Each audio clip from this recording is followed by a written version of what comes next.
All right, welcome back to our Day 3 coverage of E3. Today for you, we instead of all of the Nintendo and Sony and Microsoft reveals, we have just games for you. And to start it off, we have Peter. Hello. Dave. Hello. And Alex, also known as Reb. That is coming yet. Hello. And myself, Matt, because he's a commie. All right, today we're going to start out with Battlefield 4. So, discuss.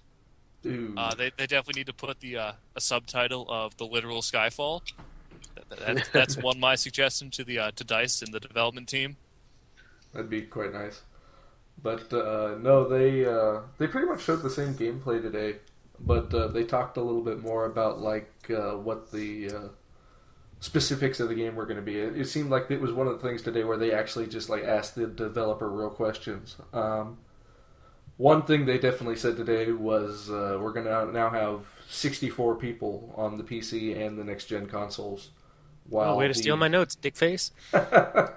While the current gen consoles are going to be 24 players. Yeah, that's really cool. But what they said the reasoning for that was to keep it low on the current consoles because they wanted to keep the destructibility. Like with Reb saying Skyfall, they showed a building falling down, and we're leveling at least 100-story buildings now. Yeah, I'm pretty sure the Xbox can maybe marginally handle that. Yeah, that's why they're not giving the 64 people for that, so that the 360 can still handle. And also with that 24-player cap, don't worry, you're not going to be aimlessly walking around with no one to shoot. The maps are most likely going to be smaller, like what they did with Battlefield 3. So. Yeah, the coolest thing I thought about that was, Conquest is the game type that they were displaying, and they said that with the building, one of the points is on top of that building that they destroyed, and when they destroyed it, it actually fell to the ground so the other team could get it. That was one of the cool things that I saw. But other than that, the jet skis just blew my mind. I saw the jet skis and just went, I'm gonna get this. Yeah, they've actually flushed out the naval aspect of the Battlefield games. Because before you had a rowboat, a motorized boat with a machine gun in the front, and you're like, yeah, let's go at it. Or if now you we have played, that same motorized boat with a 25mm autocannon. I bet you they probably have other boats that don't have that, but they should make the floating tanks from the Second World War and put those in. I think they should add tugboats. Just to get Tugboat Steve up there. Can we have Steamboat Willie? They could do something like Sand Trap from Halo 3, and you have a flag cap on the boat that moves around. Just get the elephant. Well, no, it'd be can elephants swim? They can walk in water. I don't know. I've never cared to check it out. They call it the beluga or something.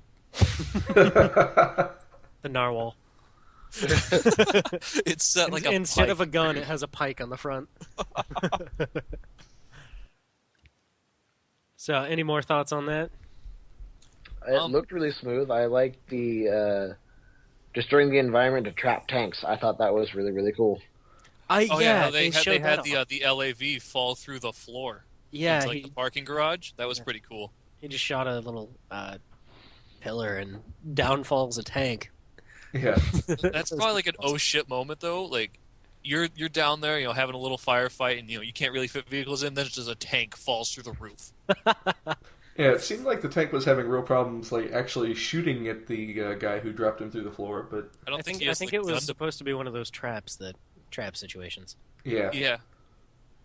I mean, I probably didn't have the gun depression, honestly, to hit him, but just that was the cinematics in the game that they showed were pretty outstanding. I mean, just how much better can it get than your jump out of a building, you're hanging there on a parachute, watching the building you just jumped out of crumble.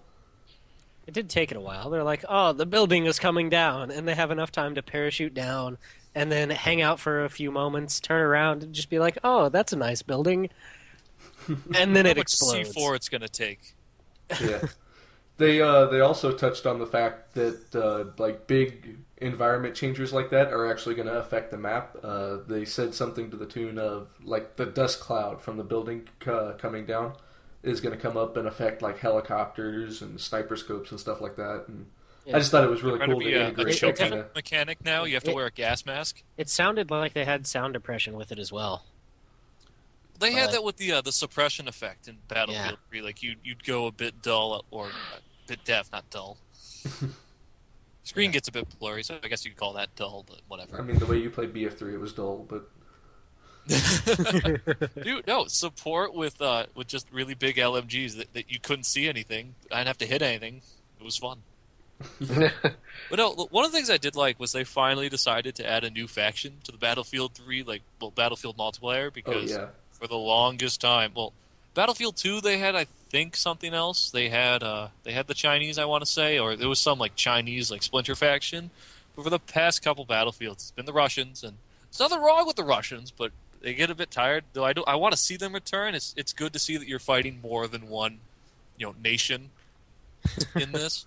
Because it's like Battlefield 3, we're in Africa fighting the Russians. We're in Paris fighting the Russians. We're in Russia fighting the Russians. Well, where else can we go and fight the Russians? But now there we are a actually couple have to other fight the places. Chinese in China. So Oh, man. it's a big step, I know, but they're getting there. All right, next game that showed up was a reboot of Command and Conquer. What they're doing is pretty much a spiritual successor to Generals. I know Alex and I are pretty excited about this. We built for China! Yeah.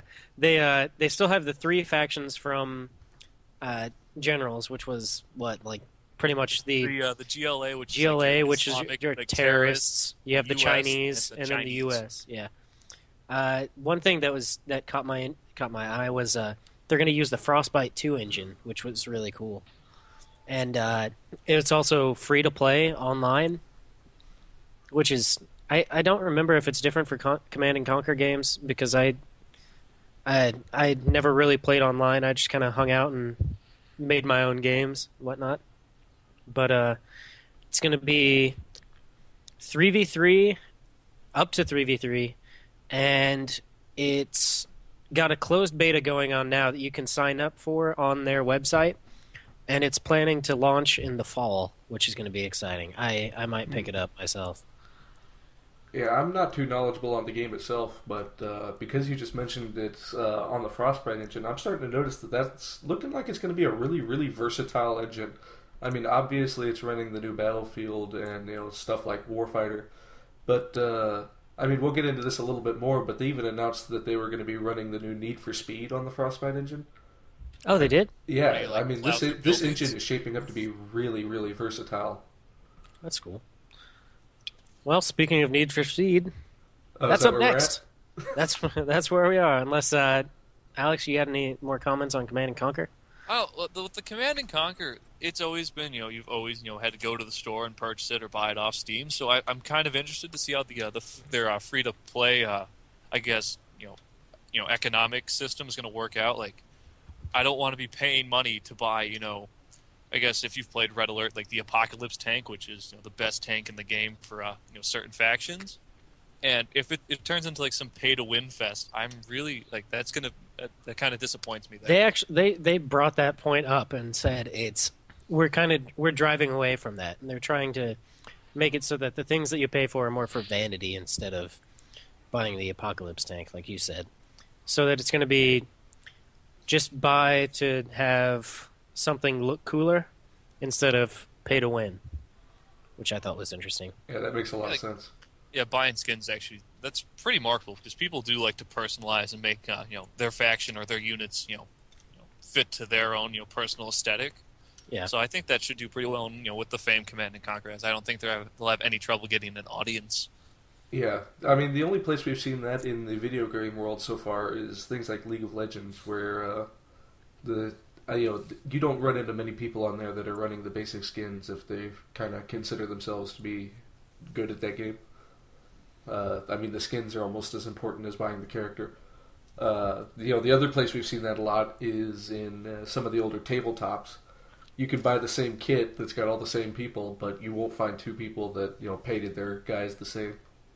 So it's like Monopoly. Yeah. You have the regular Monopoly, and then you have the Star Trek. 15,000 other other versions of it. Yes, Star Trek, where it's all in Klingon. I mean, if you want to buy somebody's hopes and dreams, you could probably find somebody's giant Warhammer set on eBay for no money. Yeah. By the way, everyone should play Imperial Guard. Just I should point that out there. All right. Well, moving on. Peter, you said you had some stuff to talk about for Need for Speed Rivals. Oh, yeah. They showed off some really cool stuff. I mean, again, we said yesterday we're not really the biggest motorsports fans. We don't, right now we're Xbox guys, but we haven't really done too much with Forza. In fact, we've done damn near zero with Forza. Where's Cole when we need them? Yeah. However, they showed off some really cool concepts. I mean, they revealed that it was going to be running on the Frostbite engine. That was cool. One of the really cool gameplay mechanics that they showed off was the seamless transition from single to multiplayer, where you'd just be rolling around in your own world, and then if a friend happened to roll on by and was doing, like a similar objective to you, they would then just kind of feed them into your game seamlessly, and all of a sudden you'd be either teaming up or versing your buddy based on what they were doing and what you were doing at the time. So it almost has like an MMO aspect to it. It's like kinda. It's like a public event from like a Guild Wars game. Yeah, a little bit. We talked about that some too yesterday, where with Destiny's Diablo 3 doing the same thing. Instance. Well, then I took that right from the like the gameplay demo quote that some guy said that. You just kind of Aren't you creative? Yeah, Oh, Reb, yes. keeping his back straight. Oh, there was You want me to cite that? There was the first Reb slip up. Oh, I've already said Reb. I probably called it a joke, Peter. So Don't worry, we'll just the people that are listening will try and keep it straight. Oh, he Just just give him a said joke, glossary? Peter. No big deal. All right. Well, since no shits are given about Need for Speed, let's move on to Wind Waker. Wind Waker. Yeah, it's just pretty now. it's just for the Wii, but they said that it wanted to come out in October, and you can use the gamepad for like the Wii U to play on it. HD, so 1080p, looks brilliant. I love cell shading. Like that is one of my favorite styles of art right now. I don't know why. I think it was Borderlands came about, and I just fell in love with cell shading. Yes. cell You can shading use- is yeah. It is a very nice thing to do. Granted, I know a bunch of people don't actually like it. Bitches. Yeah, basically, like I'm no artistic master, but I do have a mild artistic background, and it's a very unique way to render and draw things from a gaming perspective. And I think for a game like that, it really adds to it. And Yeah. I guess the universe and land that you're actually in the game really is one of the selling points. So if you're in a place that just it's really boring and bland, no one wants to play there. But Yeah. that's what made Wind Waker very good was the brings environment. out like the cartoonish aspect of it, and like the whimsical feeling of it, I guess, is one of the big things with it. And like a few of the things that they kept talking about was it is a Nintendo game, and right now Nintendo has a deal with Best Buy where if you go on to Best Buy and look at their site, at select stores, you can play every single Nintendo game that's on demo at E3 at a few Best Buys, which was really awesome. But they upgraded the sea travel, which if you played Wind Waker at all, that's a big part of the game.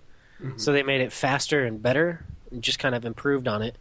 And then the other thing that I thought was really awesome was the fact that they're like messages in a bottle that you can create. Like you go pick up a bottle, you can leave a message in it, toss it in the ocean, and it can end up on a friend of yours game. Like just out of nowhere, you'll pick up a bottle and it'll have a note from a friend of yours. Now, is that going to have some form of sensor on it? Because I can just imagine a lot of people just trolling the crap out of anyone and everyone. They haven't said anything, but it's Nintendo, so Yeah. probably. I'm going to assume it's like you're gonna see a whole lot more of that on PSN and Xbox Live than you are on.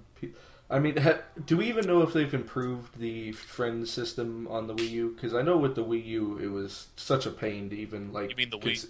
Yeah, I'm sorry. On the Wii, it was such a pain to even attempt to connect with a friend.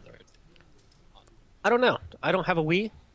Couldn't tell you anything about it. I have a Wii, but I think it's used more as a paperweight and a dust collector right now. Well, you better get some of that new and improved compressed air on it. I don't know. That's Japanese technology right now. It probably has its own little things full of them. All right. Well, moving on from that, we have Watch Dogs again. Huge for us, but it was them showing the demo and just telling us more things about it, which I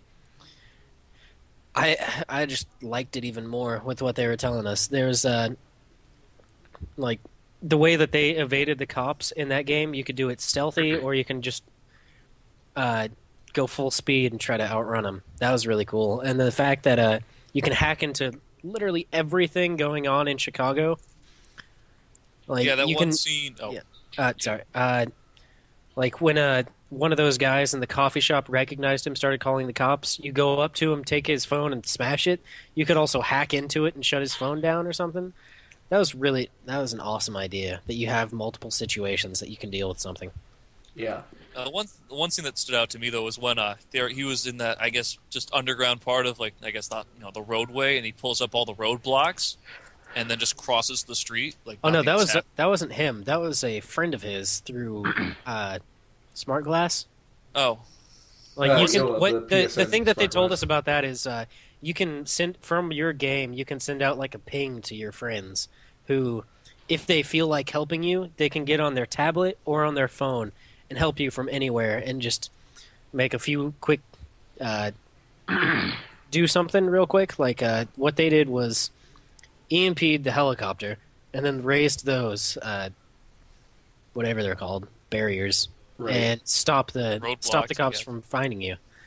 And that allowed you to get away from them, and then you like walked into a group of cops, start the blackout, and then they run away in a couple of different ways throughout that, so you can do whatever.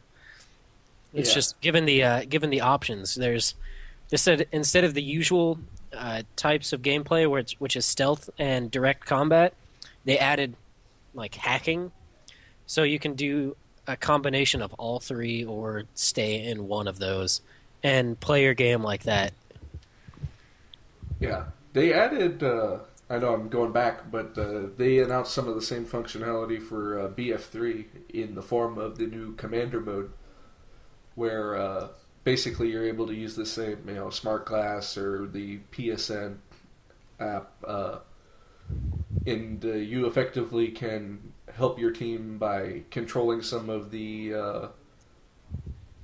I guess they were map assets that you gain control of. They showed him effectively launching a missile at a tank from a boat. Yeah. Yeah, I think it was like the points on the map, like those conquest flags, they attributed to like some form of bonus your commander would receive. Right. Or in the form of like air support and such.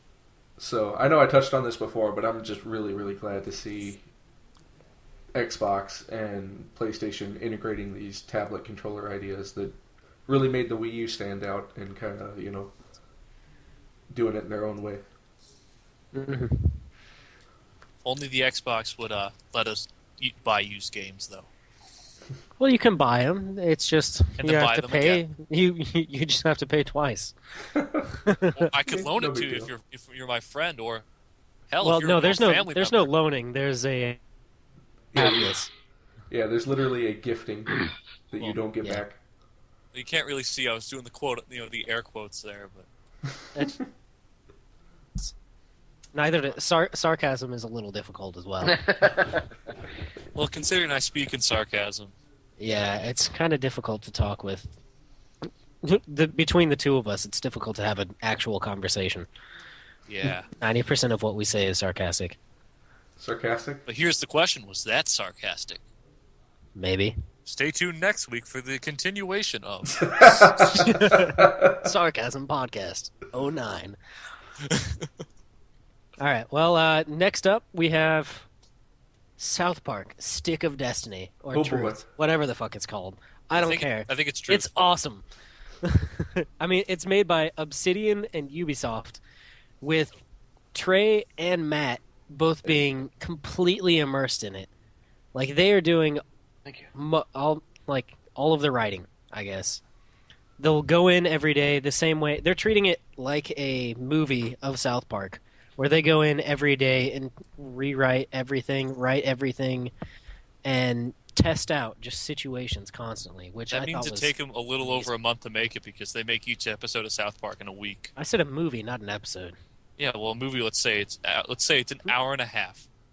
Each episode of South Park's about 20 minutes. Yeah, they said they've been working on this for about 4 years in between the episodes and whatnot.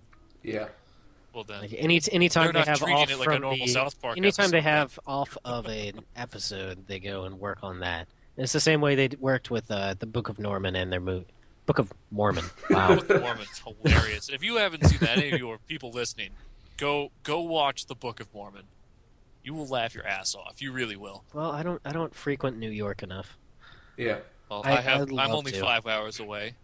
Yeah. So, actually, I just saw Nice Work If You Can Get It. Don't think it's actually in Broadway anymore, but very good. It's moving around. Like they're having it travel and whatnot. They really didn't announce anything else on that. They said it could be later this year. Like in the trailer, they said holiday this year or holiday some point, whatever.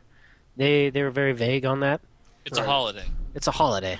Probably gonna get like Kwanzaa or probably. something. Chrismapala Kwanzaa. Okay, next up we have Wolfenstein, which, Alex, you're very vocal about it. I'll let you Giant talk about Nazi death machines, and they went to the moon. I mean, it. They did go to the moon? during the gameplay trailer, he was looking through some offices, and he scrounged up some ammunition and such, and then he took time to look at some posters, and it was at least a bunch of Nazis in spacesuits. So they've I at didn't notice least that. gone out of the atmosphere. So, Well, I mean, Iron it's Sky. it is And the by the 90s. way, this is actually a very true and historic retelling of how World War II really happened. Yeah, the Nazis did win. We just have no idea that they did. And that's across that really big pond called the Atlantic Ocean. We don't know what the hell happens over there. We have I no mean, clue. honestly.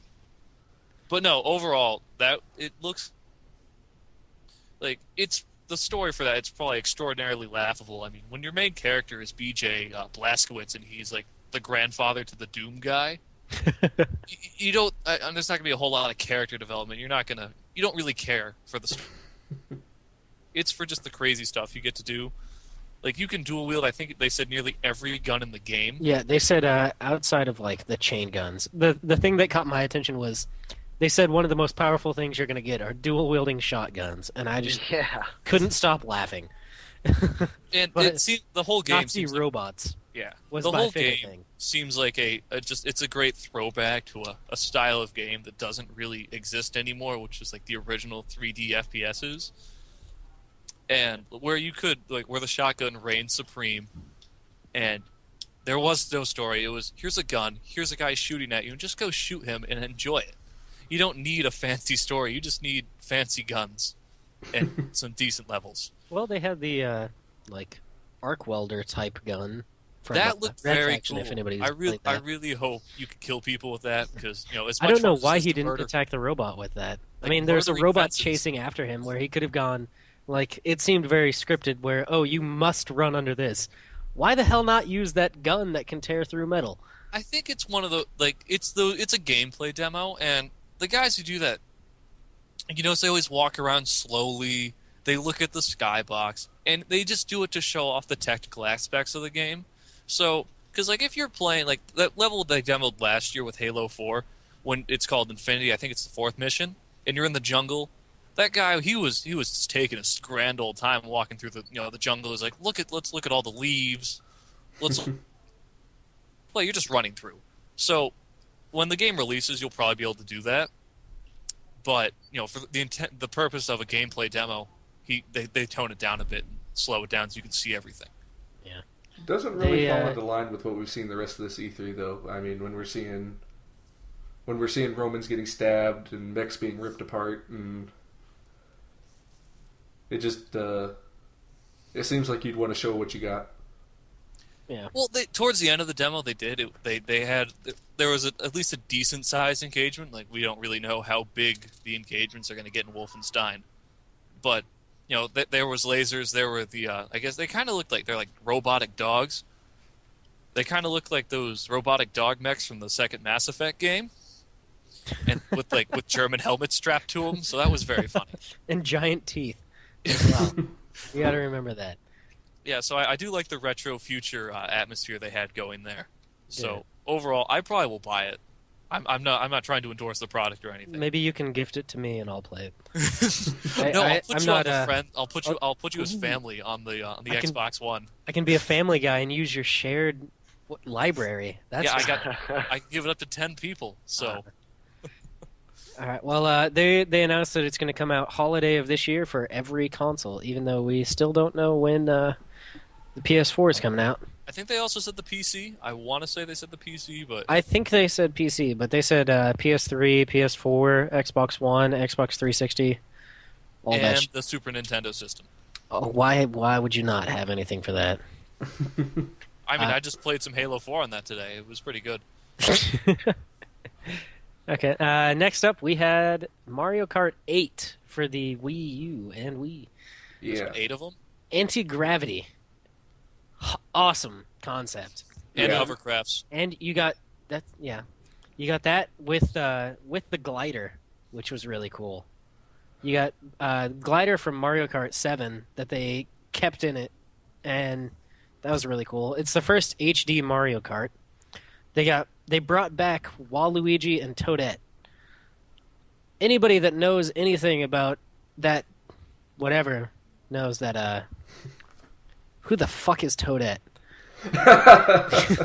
It's Toad's sister? Yeah, and then Peach is his daughter. How does that make sense? Whoa, wait. You just blew my mind. Toad was the king. Princess Peach, his daughter. I thought Toad was like some derpy servant who ran around. No, he's the king. Really? Yeah. He doesn't look like royalty. I feel like I've just been smacked in the face with something. Did you not ever watch the awesome Super Mario movie, even? Which one? The live-action one? The live-action one with dinosaurs. Dinosaurs, yeah. It was King Toad, Princess Peach. That's what it's always been. Huh. All right. Wow. How am I the only one that knows this? If I'm wrong, shut the fuck up. I'm right. But yeah, it looked great. They also brought back tricks for speed boosts, which they had in Mario Kart for the Wii. They've had that for a while, where you can be like, I'm going to do a barrel roll, and it's going to somehow make me go faster. Well, because physics and momentum have no effect in the Mario realm. Exactly, and then they're gonna continue doing 12-player online races, which is really cool. And then they announced Mario Kart TV. It's their way of sharing videos. Do we get an ESPN channel?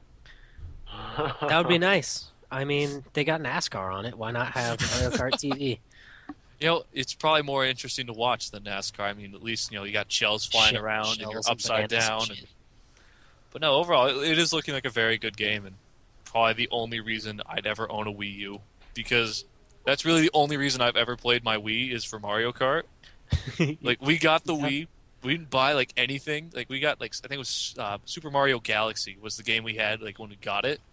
And the next thing we bought was the Mario Kart game that came out for it.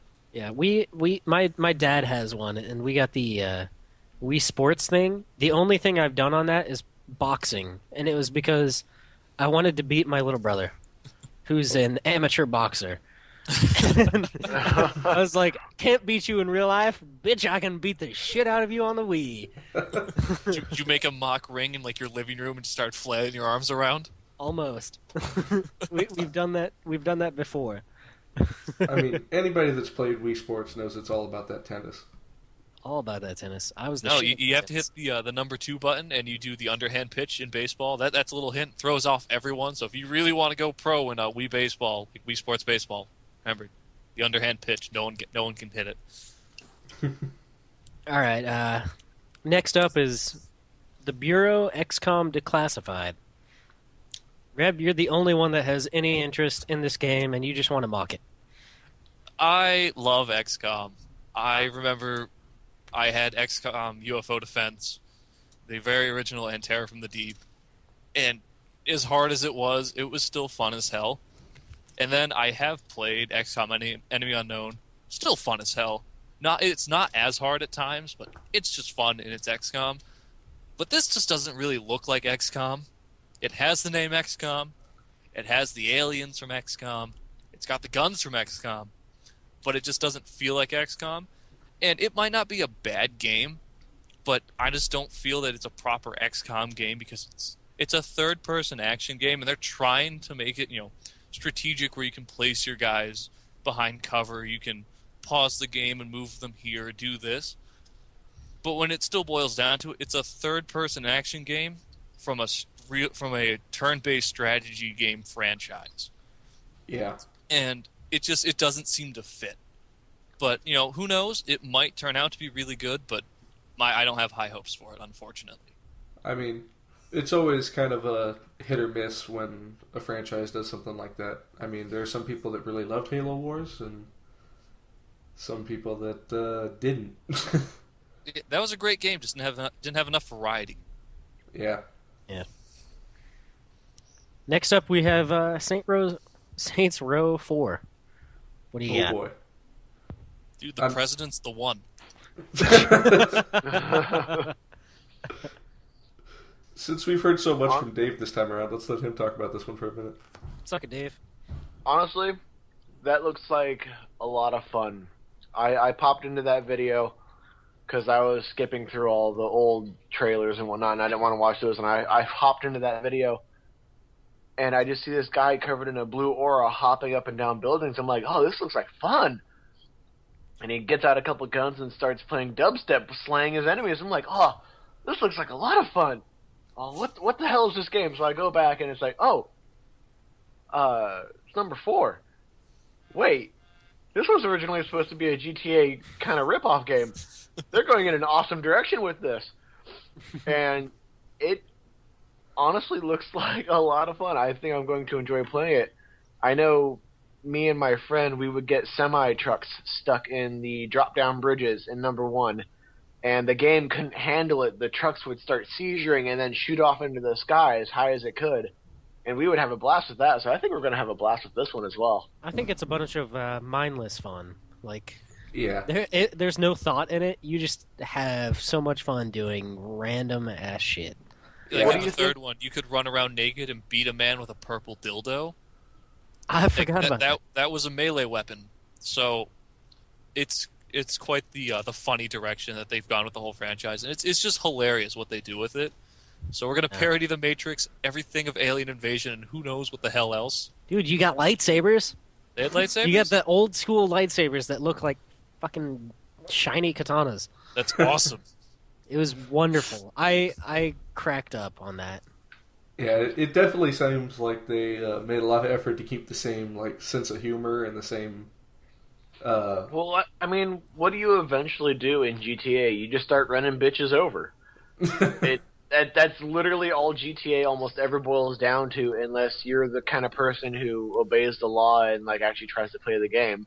No, I was the dick that always flew out as far as possible, so you could parachute out of a plane and then handed the controller over to somebody else. Be like, here, you can play. We're 40 miles away from the nearest land, and it takes an hour and a half to swim back. I can't tell you how many times I did that to my brother. Yeah.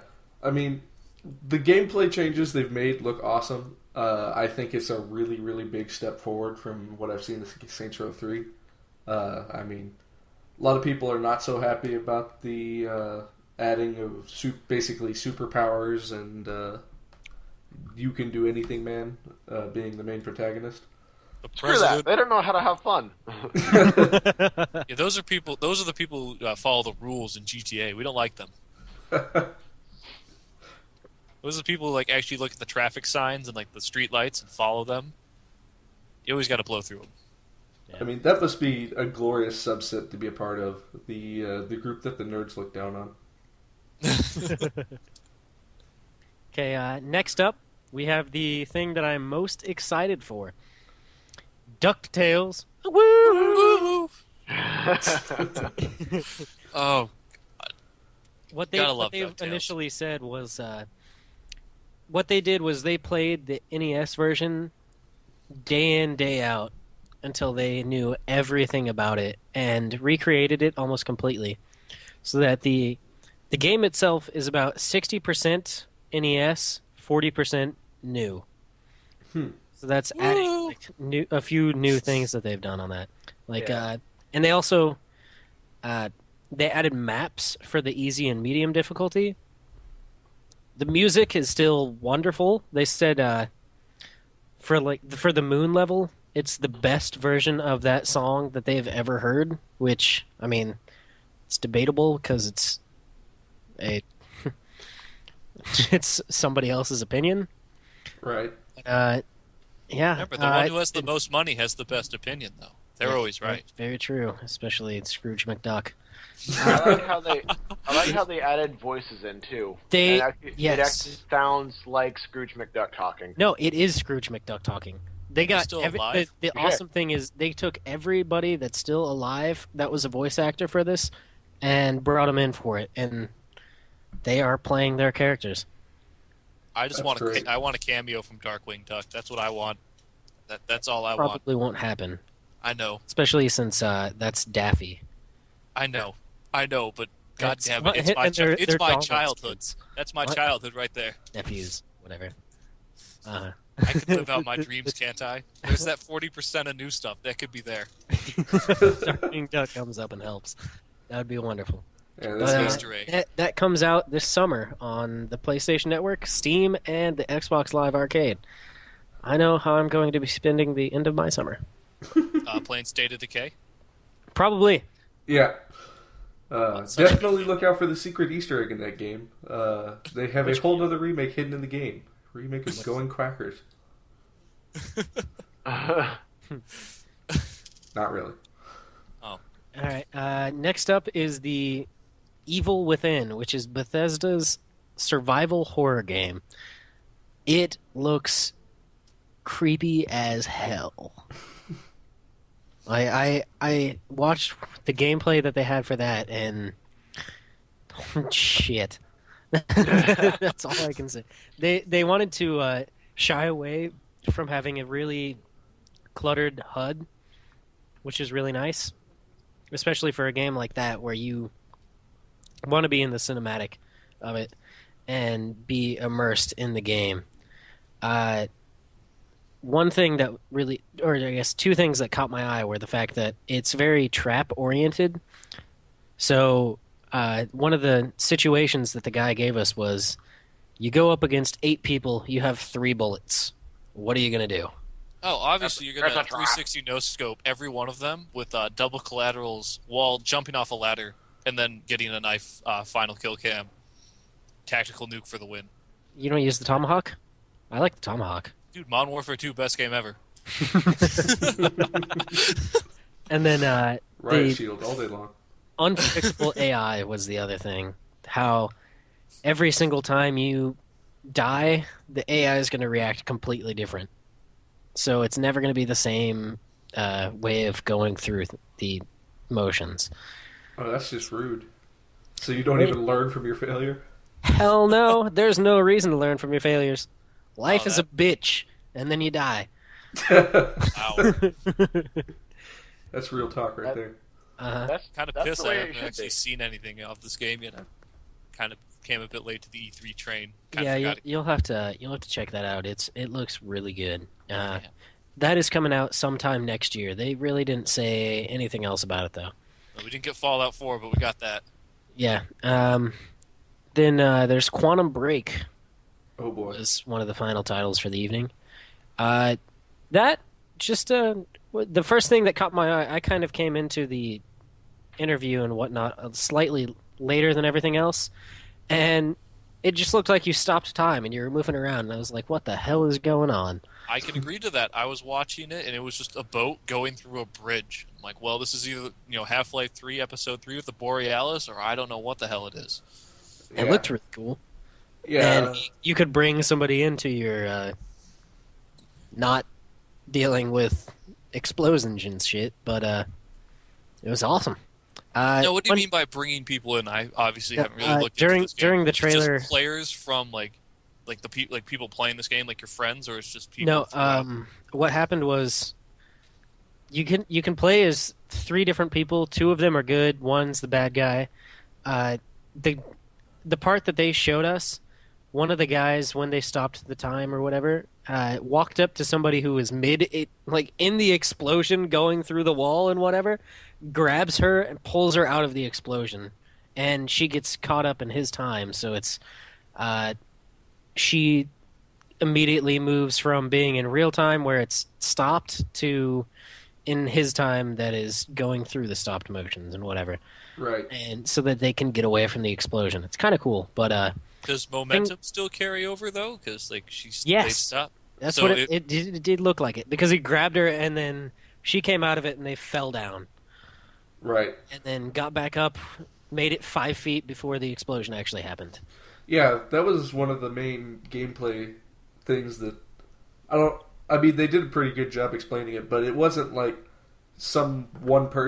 these group of people have the superpower to stop time. It was more like something terrible has happened with an experiment, and somehow these people have managed to jump into their own pocket of time that somehow collides with the other one. But it definitely didn't seem like they had control over when time stopped and how it affected them. It did catch them off guard, and they still got hit by the explosion. Right. But, And you think as the game would progress, though, they'd finally learn to, grasp this ability of theirs? Well, that's what I was really trying to say. They didn't really set it up to be a superpower. It was more like a random event, science experiment that's gone wrong. I know those. But the one thing that caught my eye was that they're doing this along the lines of a TV show with their TV show for this. So they actually have a TV show. They play the game out like a TV show. And I don't know. It didn't work with Defiance. Defiance just looked like crap. I watched an episode of Defiance. How far into the episode did you actually watch? The first commercial, and I found something else. Yeah. I didn't really. I'm like, oh look, it's the the Seattle Arch, I think it's called. Oh, look, Arch is in St. Louis. St. Louis. There we go. I don't know. Come on, I don't know. I don't know landmarks. Like this, but I'm like, oh look, the arch is in half, and there's Northeast douche. and there's these minor guys. They're freaking out over something. Yeah. This is stupid. Well, the way that they're doing that is you have your main characters in the game. They're going to be in the TV show, but they're not the main characters in the TV show. You have your own separate main characters in the TV show that are. They might be in the game, but you don't play as them. That's the one thing that I liked about that. And they said that it's going to be on the Xbox One, but it's not a launch title, and they haven't set a release date. They were very quiet about it. Mm-hmm. Right. Well, I hope the TV show does well, because I think that might constitute how well the game will do, or vice versa. If the game's good, people will probably at least watch a couple episodes of the TV show. Yeah, well, with Defiance, I know people that watched the show that didn't play the game. Like they were saving the time and date to watch the show, but not playing the game. Well, I don't know. Defiance it wasn't advertised that well. I didn't see anything for it. I have a monthly subscription to Game Informer, and that's how I knew of it, and it still looked pretty dumb, but I don't think it was very well marketed either. It felt like they really marketed it very well 6 months ago, and then dropped off the radar and let everybody forget about it. Mm-hmm. And then they didn't even come back with they didn't have any kind of big rush when it released. They were just like, okay, I guess we spent our entire marketing budget, 6 months before the game released. I think we should also realize it's a show on the Sci-Fi Channel, so don't expect a whole lot. Very true. Yeah. Well, finally, we have Marvel superheroes. Not Titanfall.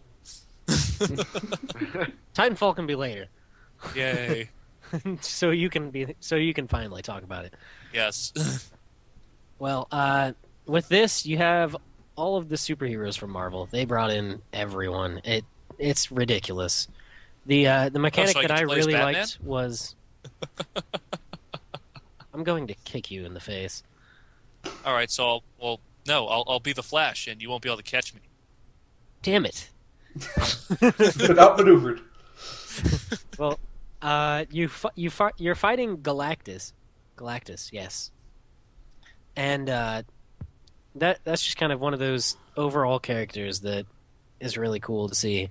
We didn't get to have any view on him, but that's the entire story on it. Nick Fury gets everybody from Marvel, gets them together and say, "Fight this guy." Okay. Now, by everyone, do they mean like every obscure, like everyone? Like, I want like the super obscure characters that no one's heard of. It looked like there was about 60 characters. Okay, that's a decent amount. Wow. Yeah. Yeah. But you got flying as well. Flying was the one thing that was really cool. Yeah, they showed off some really outstanding game mechanics that we Yeah. haven't seen in LEGO so far. They showed, in the form of shooting fire, they showed some of the long Flame distance on! aiming.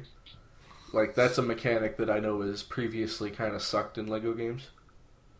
But now they're showing you basically being able to point shoot a lot of things and it not being completely stupid to use. God, I remember back when Lego Star Wars came out, it was just cool that you could build stuff. Dude, I still play Lego Star Wars. I man. would, but I don't have a PS2 anymore. Yeah, Gay. for the 360. I do. I have Lego Indiana Jones though for my 360. I just don't know where the hell the game is. But that's not helpful. But it's not helpful. Not at all. It belongs in a museum. I think, I they're think the past, Nazis from Wolfenstein have taken it to the moon. Maybe. I think they're passing out Lego Indiana Jones like an AOL disc at GameStop at this point. Probably. Yeah. But it looks really good for a Lego game. Like, Legos, you don't expect a lot for their games. Look, like, visual-wise. But this one actually looked pretty good. Yeah, What, it did. Lego Heavy Rain. I would love a Lego Heavy Rain. That would be hilarious. The most mature Lego game known to man. Yeah. Okay, how do you Speaking of solve the mature. case of this killer? They're We gonna could put- build Well. something. We could build something to deal with this. But first, I'm going to collect studs. Supposedly, we have Deadpool as a playable character in this game. He better talk to himself and us. That would be awesome. Did they speak in that Lego game? Because I saw They do. parts They that- have voices. They said it was fully voiced. That was one other thing that That's I. cool. I remember Forgot about in, that right in the now. originals, Then- they just kind of they mumbled. Dude, they, even with the mumbling, the gestures and shit that they had were wonderful. Yeah. They were very expressive. That's what made the game. The games are they're very genuine. I guess it's probably the best way to put it. Yeah. If everyone has a voice, I really want to play Deadpool.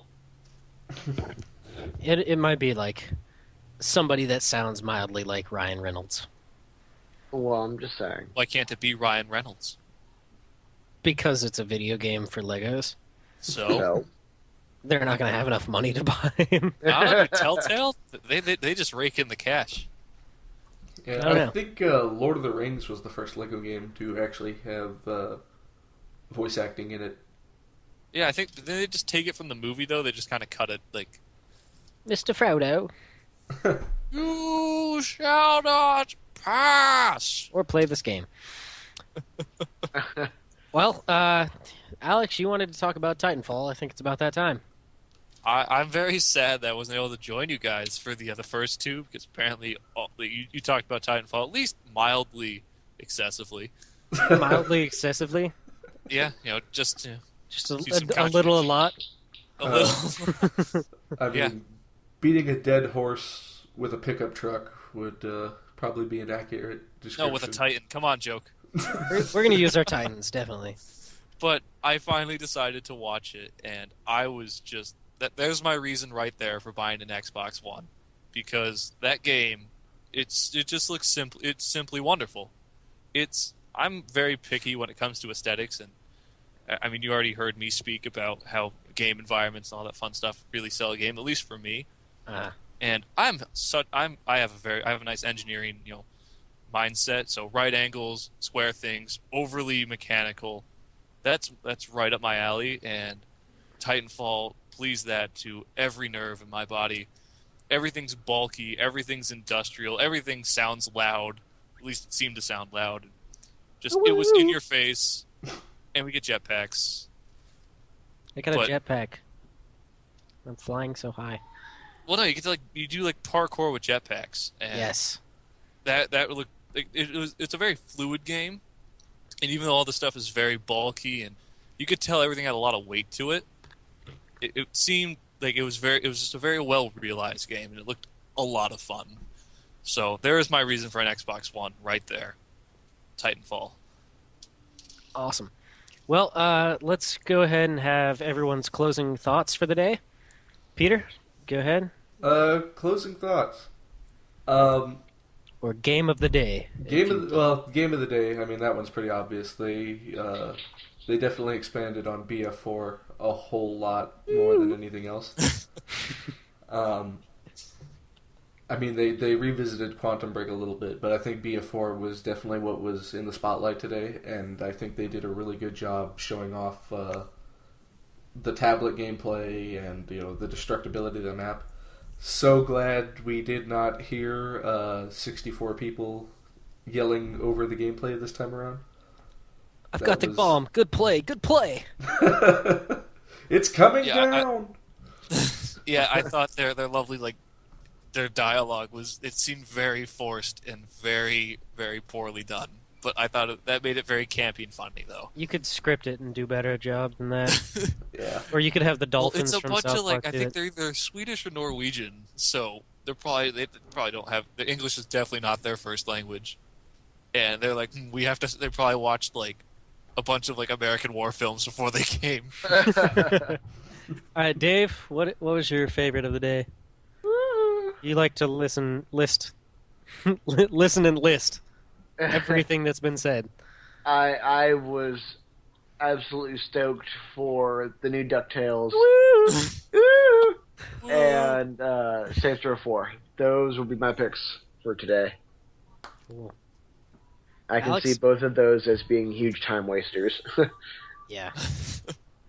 First, I'd like to thank the Academy for putting up with my my horrendous voice and all that fun stuff. But no, I'm going to have to agree with Peter that Battlefield 4 that took the that took E3 today for me. That was really the game that I really looked at today. So they did a great job with what they were showing multiplayer wise, and honestly, that's the only reason you play Battlefield is for multiplayer. I still haven't even finished the campaign of Battlefield 3. If you want a modern day rendition of the Black Ops 1 campaign, that's it. Oh, cool. It's some Syrian guy has a bunch of suitcase nukes. So I won't play it until Battlefield 4 comes out. Yeah, and the numbers The numbers mean something again? more Well, or less. But my yeah, my Battlefield favorites were DuckTales. 4. Woo! Woo! And even though I don't have a Wii U, Mario Kart, just because I love Mario Kart. Yeah. I can definitely agree to that. Yeah, Like I the mean, Mario Kart just you 'cause it's got Mario Kart. you got anti-grav, you got the shells at all times, and Waluigi, who was awesome in Mario Tennis for the N64. Hell yes. I will definitely be playing as Dry Bones if he is so a character. I would play as Boo because that's all I played it for Mario Tennis. Dry Bones, man. It's a skeleton. Screw that. You got Boo. Dude, skeleton Koopa Troopa, come on. He's as shy as can be. If you ever look at him, he covers over his eyes and has a big smile. He's like, you can't see me. Well, thank you all for listening. We will have our day 4 tomorrow, and that'll be the final for E3. I have been Matt. I have been Peter. I've been Dave. And this is Reb. Yo-ho! Or Alex. Oh, shit, I messed it up. We're not fixing it. Woo! Yeah. Woo. Thank you all. Have a lovely evening. Fuck off.